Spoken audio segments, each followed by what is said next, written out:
नमस्कार व्यूअर्स। मेरा नाम विजय रैना है और आप देख रहे हैं the Kashmir dialogue. Viewers, Congress के जो चीफ हैं राहुल गांधी जी, वो जम्मू कश्मीर आ जा रहे हैं, पुंछ जा रहे हैं, राजौरी जा रहे हैं।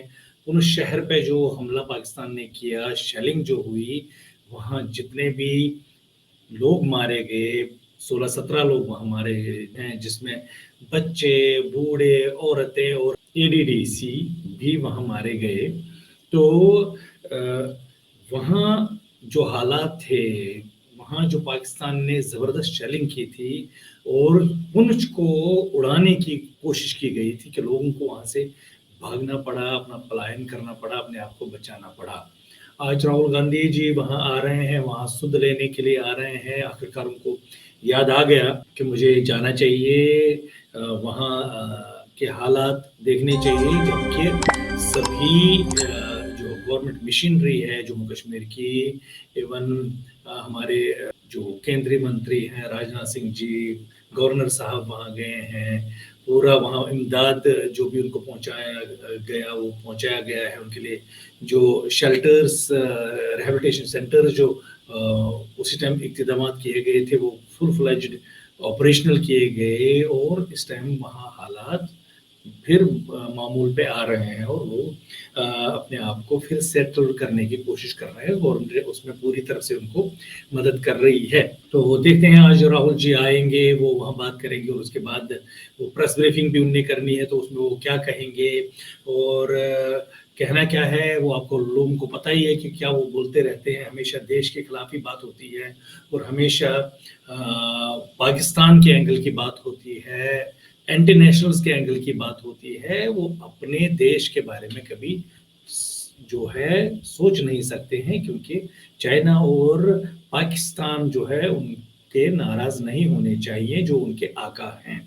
तो इसी पे मैं और एक स्टेप आगे देखना चाहता हूँ कि मुर्शिदाबाद, जहाँ पर हिंदुओं के साथ जो वक्फ अमेंडमेंट बिल पे जो पूरे देश में जो प्रोटेस्ट्स हुए, उसका खमियाजा मुर्शिदाबाद के हिंदुओं को उठाना पड़ा और वहाँ सुध लेने का कोई भी नहीं था उनको बचाने के लिए। इवन वहाँ की लोकल पुलिस भी नदारद थी।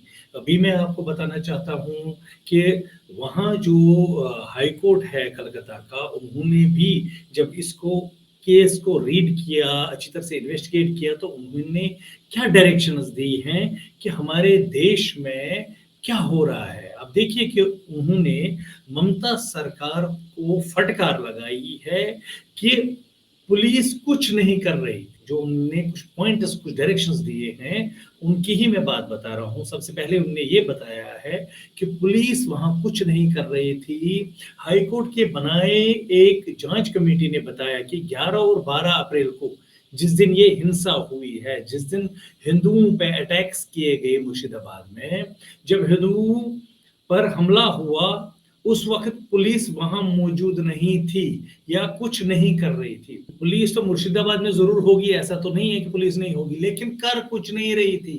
अपने बाजू बंद करके तमाशा देख रही थी। कहने का ये मतलब है कि ममता सरकार जो है, वो चाहती थी कि जो ये हो रहा है, इसको होने दिया जाए। पुलिस ने कोई एक्शन नहीं लिया, वो मूर्ख दर्शक बनी रही। तो इससे हमलावरों को खुली छूट मिली है, ये हाई कोर्ट का कहना है। और दूसरा उनका कहना है कि राज्य सरकार की तैयारी कमजोर थी। कोर्ट ने कहा कि बंगाल सरकार ने जो कदम उठाए वो पर्याप्त नहीं थे। अगर समय रहते केंद्र की फोर्स सीएपीएफ को बुलाया लिया जाता, तो शायद हिंसा रोकी जा सकती थी। इसका मतलब ये है कि जानबूझकर सीएपीएफ को नहीं बुलाया गया ताकि ज्यादा से ज्यादा वहां नरसंहार हो, ज्यादा से ज्यादा वहां लोगों को मारा जाए, हिंदुओं पे अत्याचार किए जाए और उनकी जान पर बनी आए। और तीसरी चीज जो कोर्ट ने बताया कि केंद्र की फोर्स भेजने का आदेश भी उन्होंने दिया कि जल्दी से जल्दी, कोर्ट ने तुरंत आदेश दिया कि केंद्र की फोर्स मुर्शिदाबाद भेजी जाए ताकि वहां शांति बनी रहे। कोर्ट को भी, जो कलकत्ता हाई कोर्ट है, उनको भी राज्य सरकार पर कोई विश्वास नहीं है। तभी उन्होंने कहा कि सेंट्रल फोर्स जो है, पुलिस फोर्स है, उनको ही वहां भेजा जाए जल्दी से जल्दी। और निगरानी के लिए कमेटी बनाई गई और उन्होंने ये भी कहा कि जल्दी से जल्दी एक कमेटी बनाई जाए जिसमें राष्ट्रीय मानवाधिकार आयोग, राज्य मानवाधिकार आयोग और राज्य लीगल सर्विसेज अथॉरिटी के लोग शामिल होंगे। ये कमेटी देखेगी कि पीड़ितों की मदद मिले और हम हालात सुधारें। ये आप समझ सकते हैं कि किस तरह से बंगाल में जो ममता दीदी जो हैं, वो किस तरह से वहां अपना खेला खेल रही हैं, किस तरह से जब से वो वहां आई है, हमने कितनी बार इलेक्शनों में देखा, बीजेपी के जो वर्कर्स थे उनको काटा गया, उन बूथ कैप्चरिंग हुई, बूथों पे ऑलरेडी टीएमसी के जो उनकी पार्टी के गूंज वहां बैठे हुए थे, वो लोगों को वोट तक नहीं डालने दे रहे थे और खुद ही डाल देते थे और उनको बोलते थे, डांटते थे, फटकारते थे और डराते थे कि अगर आप इधर आए तो आप लोगों को हम मारेंगे। और ऐसा हुआ भी कि बहुत सारे लोग वहां, जो भारतीय जनता पार्टी के जो कार्यकर्ता थे, वो मारे गए। और केंद्र की फोर्स आगे भी तैनात रहेगी। ये भी डायरेक्शन दी है कि बंगाल की पुलिस पे कोर्ट को विश्वास नहीं है। उन्होंने कहा कि केंद्र की फोर्स मुर्शिदाबाद में आगे भी तैनात रहेंगे ताकि दोबारा कोई हिंसा ना हो। तो व्यूअर्स, आप ये समझ सकते हैं कि बंगाल के हालात कैसे हैं। कश्मीर जो है वो हिंदू मुक्त तो हुआ और बंगाल भी धीरे धीरे हो रहा है। वजह क्या है कि वहां के जो हुक्मरान हैं वो अपनी अपीजमेंट पॉलिटिक्स की वजह से देश जाए बाढ़ में, राज्य जाए बाढ़ में, तो ऐसी कुर्सी के चक्कर में वो लोगों का कत्लेआम करवाते हैं। इससे भी वो चूकते नहीं हैं। मेरा मानना है कि ऐसे जो राज्यों के जो हेड्स हैं, जो वहाँ का चीफ मिनिस्टर्स हैं, इनके खिलाफ मानवाधिकार कोर्ट में इनको घसीटना चाहिए और इनके ऊपर इंक्वायरी करके ऐसे राज्यों में जो भी ऐसे हालात बनाते हैं तो उनको कोर्ट की तरफ से जो भी सख्त से सख्त कानून हो इनके ऊपर वो चलाने चाहिए और इनको लॉ के सामने इन पे कड़ी से कड़ी कार्रवाई होनी चाहिए ताकि दोबारा ऐसी घटनाएं ना हो। मेरा ये मानना है व्यूअर्स के, चाहे राहुल गांधी हो, प्रियंका गांधी हो या ममता बनर्जी हो, ये एक ही समुदाय विशेष के लिए हमेशा खड़े हो जाते हैं, हमेशा उनके घरों तक पहुंच जाते हैं, उनके साथ खड़े हो जाते हैं। लेकिन यही चीज जब हिंदुओं के साथ होती है तो वहां पर इनका मुंह बिल्कुल बंद हो जाता है। इनका जो सिर है वो उधर की तरफ नहीं देखता है, वो कहीं और मुड़ जाता है। और दूसरा, जो आपने देखा कि पार्लियामेंट में फलस्तीन का एक बैग लेके प्रियंका जी गई थी, तो मुर्शिदाबाद का तो हमने देखा नहीं।